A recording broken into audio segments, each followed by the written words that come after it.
अब परमात्मा ने आके बताया, भाई यहाँ पर आप जहां रह रहे हो ये ठीक स्थान नहीं है, यहां से तुम निकलने की चेष्टा करो। और निकलने के लिए तरीका बताया उन्होंने कि सबसे पहले गुरु हो, और गुरु भी पूरा हो, परमात्मा का कृपा पात्र हो, सत्पुरुष को पूरी तरह से वो जान चुका हो, तत्वदर्शी संत हो। तो पुण्यात्मा, पिछला जो परमात्मा का की लीलाएं हम पढ़ते आए हैं, जैसा उनको जाना है समझा है, वो स्वयं ही आकर के एक तत्वदर्शी संत की भूमिका किया करते हैं, और स्वयं ही वो एक संत होते हैं, स्वयं ही एक दास का रोल करते हैं।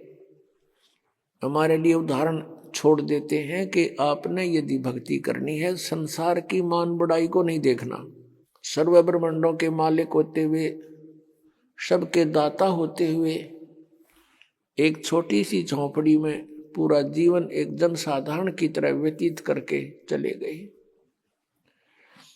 वो परमात्मा थे, हमारे लिए ये सब लीला करके गए थे कि तुम अपना 90% समय इन संसार की कुरीतियों के कारण,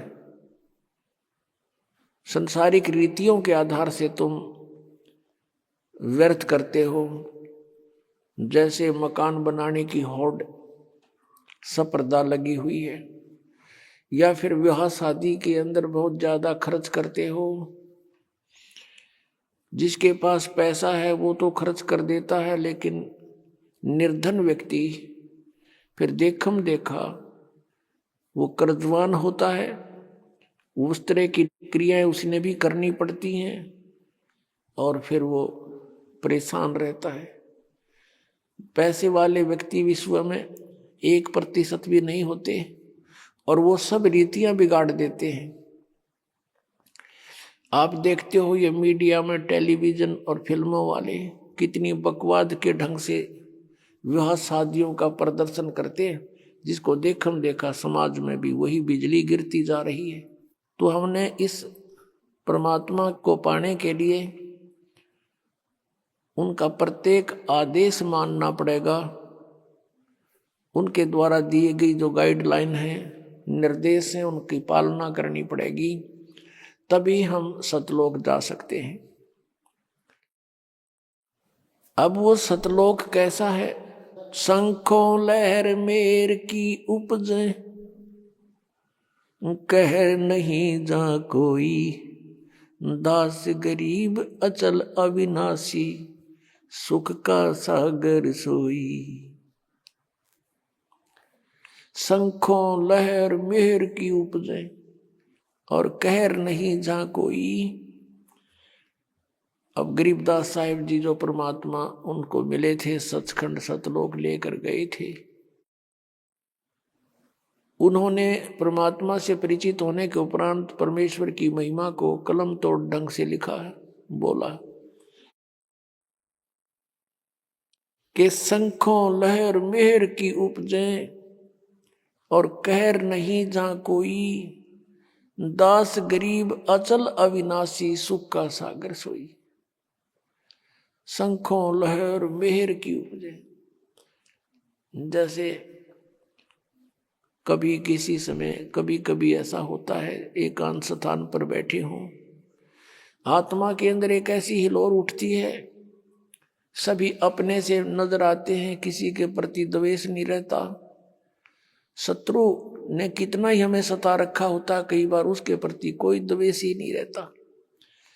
परमात्मा की ऐसी मेहर होती है। वो मेहर की लहर थी, सबके ऊपर कृपा बरस रही थी, और उसके जाने के बाद फिर वही सती थी। एज इट इज कोशिश करने से भी वो लहर नहीं फिर दोबारा आती। तो परमात्मा कहते हैं वो मेहर की लहर आई थी, उसके बाद सब कहर की लहर होगी। अशांत बनाए रखती है हमारे को। तो वहां सतलोक के अंदर ऐसी शंखों लहर मेहर की उपजे, क्योंकि वह बॉडी दूसरे टाइप की है। ऐसा शरीर नहीं है सतलोक में। शरीर एज इट इज है, सकल सूरत ऐसी है, मूर्त ऐसी है, लेकिन वो मटेरियल ये नहीं है। वो नूर एक तत्व से बना है, उसमें ये रक्त नहीं है, मांस हाड़ चाम नहीं है, एक नूर से बना हुआ है। अब ये आध्यात्मिक मार्ग है, ये समझ माना बहुत कठिन हो जाता है कि नूर से कैसे बनता है।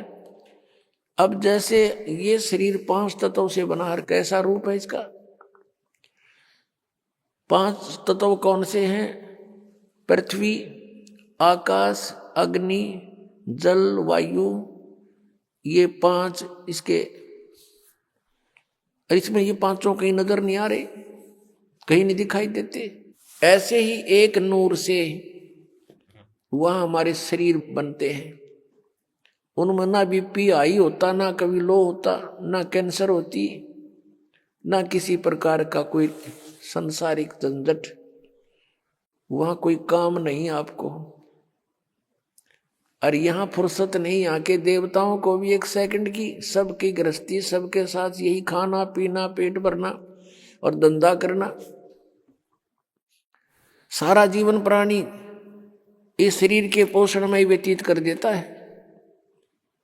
सुबह उठता है, उठते ही चाय पानी खाना बनाओ खाओ, फिर काम पर जाओ, दोपहर में फिर खाओ, फिर अपना काम करो, फिर शाम में खाओ, और फिर उठते फिर चलो। आजीवन तक यही करते करते इस शरीर से कार्य लेने के लिए इसमें पहले हमने आहार डालना पड़ता है, और इसी व्यवस्था में सारा जीवन व्यर्थ हो जाता है। और वहां सतलोक में जाकर के कोई काम नहीं, राग द्वेष नहीं, भाई बंटवारा नहीं, बिल्कुल सब सदाबहार वृक्ष है। ये राधा स्वामी, धन धन सतगुरु और ये जय गुरुदेव वाले पंथ के गुरुजन, इन्हें कह कहेगा पता नहीं। और कहते हैं सतलोक में प्रकाश ही प्रकाश है, चेतन ही चेतन है, और परमात्मा निराकार है। आत्मा परमात्मा में, मोक्ष प्राप्त आत्मा परमात्मा में ऐसे लीन हो जाती है जैसे बूंद समुद्र में। अरे भले आदमियों, परमात्मा के दर्शन के लिए महापुरुषों ने समाधियां लगाई। परमात्मा के दर्शन के लिए परमेश्वर ने 100 बार बताया कि परमात्मा के दर्शन करो। अरस कुर्स पर सवेत गुमट है, जहां सतगुरु का डेरा, सवेत मुकुट सिर छतर विराजै, और देखत ना उस चेहरे नु। यदि वहां परमात्मा है ही नहीं तो हम क्या करेंगे उड़े? वहां हमने क्या आवश्यकता जाने की? भगवान के लिए तरफ रहे हैं। अब कोई कहे कि उस आश्रम में चलो बरवाला में, और फिर कोई कहे गुरु जी तो है नहीं वहां पर, निराकार ही निराकार है, फिर टिंडे लेना होगा, यहाँ आदमी क्या करेगा? ऐसा मूर्ख बना रखे हमारे को। परमात्मा के लिए तरफ रहे हैं, उसके दर्शन करेंगे, अपना दुखड़ा रोवाएंगे, सीने से लगाएंगे, और नो कहते वहां है ही नहीं। फिर रुचि भी बनी हुई है कि वहां जाने की हद पाट जी कती है। कितने श्रद्धालु हैं। दरअसल बात यह है कि ना तो जाना किसी ने, क्योंकि साधना जान की नहीं। तो इस प्रकार ये अज्ञान है, और परमात्मा ने जो बताया है तो वो वास्तविक ज्ञान, तत्व ज्ञान है कि वहां पर सदाबहार वृक्ष हैं, बहुत सुंदर दूधों के सरोवर भरे हैं। ये जो यहाँ गंगा जल है, आपने देखा होगा गंगा नदी का जल, ये सतलोक से आया हुआ है। अब जैसे यहां आकर गिरता है, किसी ने दिखता नहीं, ये कहां से आ रहा है? इस पहाड़ से नहीं है। ये ऊपर से परमात्मा की व्यवस्था गुप्त रूप से आके यहाँ प्रकट कर दी जाती है। आजकल तो अंडरस्टूड है, विज्ञान ने बहुत कुछ करके दिखा दिया। आजकल यहां से फैक्स कर देते हैं, बीच में कुछ भी नहीं है, और आगे जाके पूरा मैटर सामने होता है, फिल्म भी सामने होती है, आ जाती है। ऐसे ये सतलोक से आई थी। सबसे पहले ये ब्रह्मलोक में गिरी, काल के लोक में, सब जगह इनके एक जटा कुंडली डैम बने हुए हैं, वहां से ओवरफ्लो होकर फिर वहां से चल पड़ती है, उर्वास रूप बन करके फिर दूसरी जगह के बर्फ रूप धारण करती है, वहां से फिर ये मेल्ट होकर के जल बन जाती है, फिर आगे चलती, ऐसे ही यहाँ आकर के गिरी हुई है। तो ये एक रिहर्सल है कि वहां का मटेरियल खराब नहीं होता, पदार्थ कभी भी खराब नहीं होता। गंगा जल को आप कितने ही दिन तक रखो वो खराब नहीं होगा, उसमें गंदा नहीं होगा। और दूसरा आपको प्रमाण दिखाते हैं कि हम इस परमेश्वर की अमर वाणी का पाठ करते हैं, जो यहाँ यज्ञ होता है, और यहाँ पर ये जल रखते हैं, एक सिंपल जल होता है यहाँ आम टूटियों का भरा हुआ, और इसको फिर परमात्मा की वाणी इसके ऊपर चलती है, मंत्र करते हैं, ये वाणी चलती है, मंत्र हैं भगवान के, ये सत्संग होता है, ये सब उसके ऊपर उस जल को अमृत बना देते हैं, गंगा से भी उत्तम बन जाता है वो। गंगा तो एक जल का काम करता है और वो एक बहुत प्रबल अमृत बन जाता है, और उसको कितने दिन तक रखिए आप, कभी खराब नहीं होता। हमारे पास रखा है सन 1996 का, 1996 का ये अमृत रखा हुआ आज तक एक बोतल में, और एज इट इज है। तो जिस परमात्मा की चर्चा करने मात्र से जल भी अमृत बन जाता है, तो पुण्यात्माओं जो सत्संग हम करते हैं, परमात्मा की महिमा सुनाते हैं, अमृतवाणी बोलकर सुनाते हैं, इससे पशु पक्षियों पर भी प्रभाव पड़ता है, चींटियों पर भी प्रभाव पड़ता है, पौधों पर, वृक्षों पर भी प्रभाव पड़ता है, और इनको भी बहुत कुछ शक्ति प्राप्त होती है, और समय आने पर इनको ये काम देगी, इनको लाभ देगी। तो उस सतलोक के अंदर कोई पदार्थ खराब नहीं होता, सड़ता नहीं, गलता नहीं, और सदाबहार वृक्ष हैं, सूखते नहीं, और वहाँ कोई काम नहीं। परमात्मा की याद में आत्मा भीगी रहती है, मस्त रहती है, बहुत आनंद रहता है, चर्चा चलती है, ऐसे मंडलियां बैठकर बतलाती हैं, और नीचे के दुखों को देखकर आंखों में आंसू आते हैं कि कैसे रजा हुई परमात्मा, हम कैसे निकला इस गंध तय। वहां जाकर जब नीचे को देखते हो ना, इसमें सड़ांध आती है, इस 21 ब्रह्मांड में तो सड़ांध बुद्धबू दुर्गंध आती है।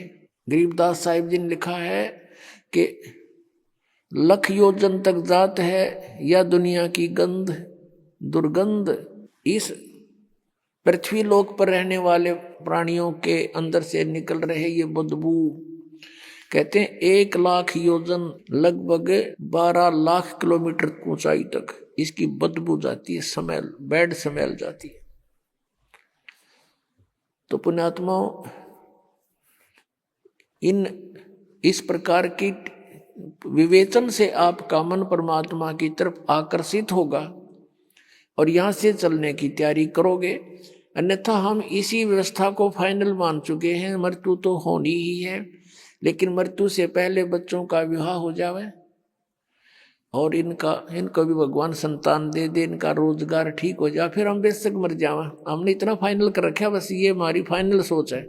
अब कारण क्या है कि विकल्प नहीं था हमारे पास कोई भी। अब परमात्मा ने आकर दया करी अपने बच्चों पर, वो खजाना खोल दिया जो 600 वर्ष पहले परमात्मा ने कहा था, धर्मदास मैं आपको ये सारा ज्ञान बताऊंगा, लेकिन इस तत्व ज्ञान को अभी सार्वजनिक मत करना है। धर्मदास मेरी लाख दुहाई, ये सार नाम की तबार ना जाई, सार नाम बार जो पढ़ी, बिचली पीढ़ी हंस नहीं तरही। फिर कहा है कि धर्मदास मोरी लाख दुहाई, ये मूल ज्ञान कई बार ना जाई, मूल ज्ञान बार जो पढ़ी, बिचली पीढ़ी हंस नहीं तरही। मूल ज्ञान को तब तक छुपाई जब तक ये 12 पंथ मिट जाई। अपना आत्माओं, उस परमेश्वर ने आकर स्वयं ही हमारी सुध ली, अपनी जानकारी आप बताई आकर के,